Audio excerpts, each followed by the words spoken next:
సంగీతపు గాడిద. ఒకప్పుడు ఓ ప్రశాంతమైన గ్రామంలో ఒక గాడిద ఉండేది.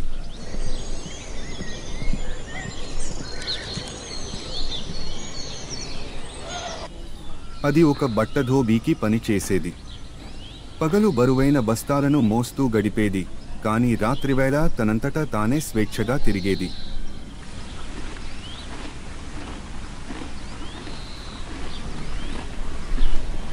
ఒక రాత్రి ఆ గాడిద ఒక నక్కను కలిసింది. వీరిద్దరూ మంచి మిత్రులయ్యారు.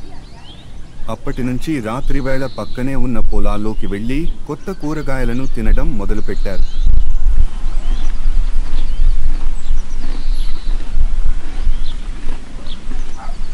ఒక రాత్రి బాగా తిన్న తర్వాత గాడిద ఎంతో సంతోషంగా పాట పాడాలని అనుకుంది.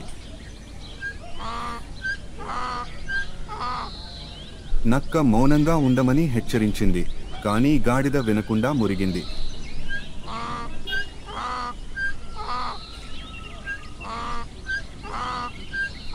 గాడిద గట్టిగా మురిగింది. రైతు మేల్కొని చేతిలో కర్ర పట్టుకుని పరుగెత్తుకుంటూ వచ్చాడు.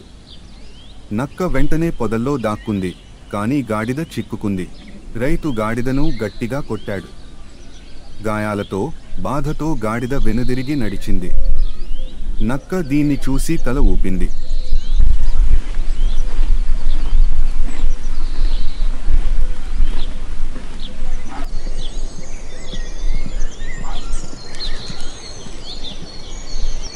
ఆ రోజు నుండి గాడిద ఎప్పుడూ అనవసరంగా పాట పాడలేదు.